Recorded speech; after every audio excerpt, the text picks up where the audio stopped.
42 pirates tried to hold America's economy for ransom and were answered by a storm of fire over the horizon. They believed in the power of the swarm, a lesson learned from nature, where overwhelming numbers can crush isolation, where chaos can shatter routine. 42 boats, an extensive fleet of desperation and greed, materializing from the heat haze to encircle a lone titan of commerce, a U.S.-flagged Maersk container ship. They saw a fat, slow-moving target, a floating bank vault. They thought they saw an easy payday. They thought their chaotic, screaming wave of fiberglass and fire would be enough to force a surrender. They were about to discover that even a merchant vessel flying the stars and stripes is protected by a long, unforgiving reach. The MV Liberty Star, a colossal Maersk container ship laden with thousands of boxes of commercial goods, moved with a slow, ponderous grace across the azure expanse of the Indian Ocean. Its sheer size was its own kind of defense, a floating city block of steel that seemed to defy the waves it rode. To the crew, it was another day on the long haul between continents, a routine of maintenance, navigation, and watches. The ship was armed only with high-pressure fire hoses and a small dedicated security team of former Marines, a deterrent for opportunistic attacks, not a full-scale military force. But in these dangerous waters, the illusion of safety is paper thin. The first warning came from the lookout high on the bridge wing. His voice, initially calm, sharpened with alarm over the radio. Contact, multiple contacts, bearing 270, dozens of small craft. They're moving fast, not responding to hails. On the bridge, the captain, a grizzled veteran of 30 years at sea, grabbed his binoculars. The horizon was no longer a clean line between sea and sky. It was a dark, shimmering smear, a cloud of wasps converging on its position. The number was staggering. 42 boats. This was unprecedented. This was no random act of piracy. It was a calculated, massive-scale assault planned by a warlord with ambitions to control the shipping lane. Their strategy was psychological and physical overwhelm.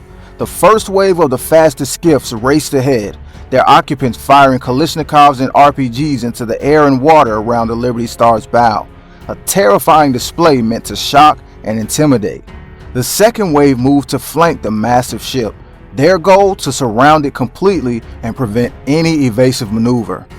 The third and largest wave, consisting of larger vessels with boarding ladders and grappling hooks, followed close behind, their intent clear. They planned to swarm the deck from all sides simultaneously. The sheer number of attackers made the standard defense protocol seem hopelessly inadequate. The security team, brave and professional, took up positions, but the math was terrifyingly against them. On the bridge, the captain didn't panic. His hand went not to the ship's wheel, but to a secure satellite communication terminal bolted to the console. This wasn't a standard distress call. It was a dedicated, encrypted line that bypassed all civilian channels. He pressed the alert button, sending a burst transmission of his GPS coordinates and a single-word priority code: Tripoli. It was the same code used by the Navy centuries before, a direct line to the modern-day descendants of Stephen Decatur. The pirates, seeing the ship slow and the defensive hoses spraying impotently, cheered. They believed they had won. They were swarming the hull, throwing grapnels, and preparing to ascend. They had no idea that their celebration was being watched from hundreds of miles away, or that their chaos had just triggered a response from unimaginable precision and power. 1,000 miles away in the Combined Maritime Forces headquarters in Bahrain, the Tripoli alert flashed on a main screen. The response was immediate and devoid of debate. The order was clear. Execute Operation Guardian Oath. All assets weapons free. Protect the asset. The Liberty Star was more than a ship. It was a vital node in the global supply chain, and an attack on it was an attack on American economic security. The response wasn't coming from a nearby warship. It was coming from the sky. The first thing the pirates heard was a high-pitched scream that grew from a whisper to a deafening roar in seconds. Two FA-18E Super Hornets operating from the USS Eisenhower streaked over the Liberty Star at 500 feet, their afterburners lighting up the sky. They didn't fire a shot.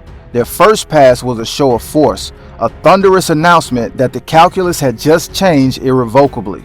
The pirates on the water looked up, their faces frozen in confusion and dawning terror. The Hornets peeled away, and a new, more sinister sound took over.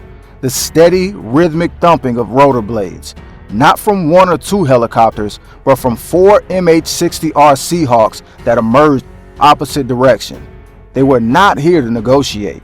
As the lead helicopter hovered, a door gunner opened up with a GAU-21 50 caliber machine gun. But he wasn't aiming at the boats. He was aiming at the water just meters ahead of the lead pirates.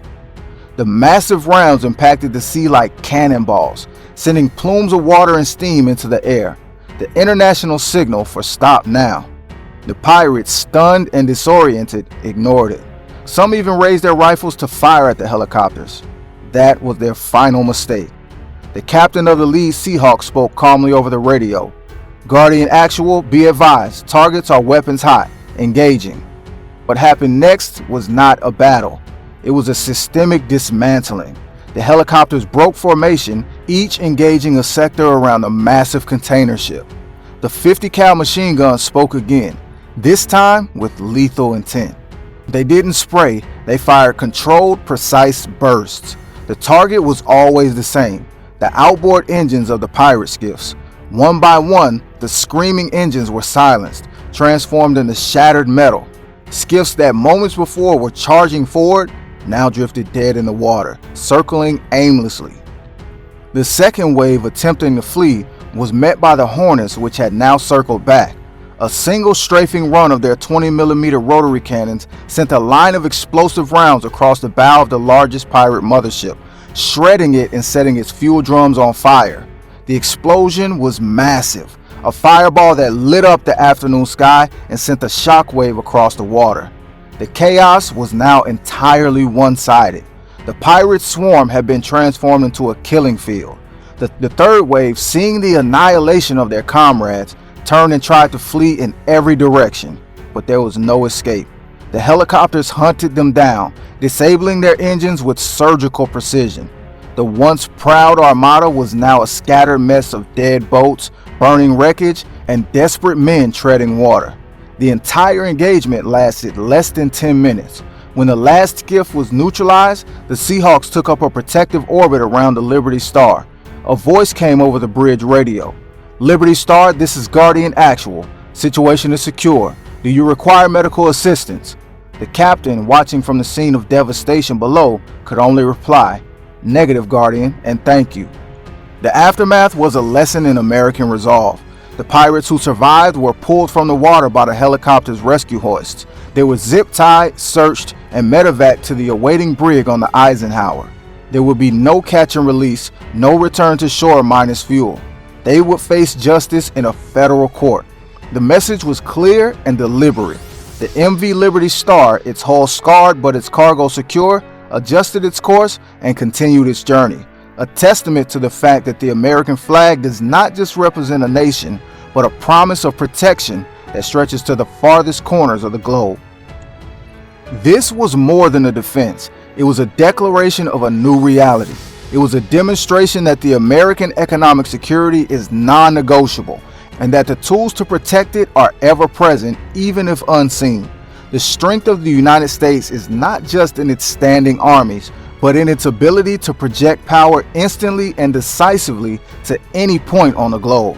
The pirates believed their numbers and audacity could create chaos that would lead to a quick ransom. They learned in the most final way possible that true chaos is not the product of disorder, but the application of overwhelming, precise force that shatters an enemy's will in moments. To every adversary watching on every ocean, the sea may be vast, but there's no target you can touch that is beyond our reach.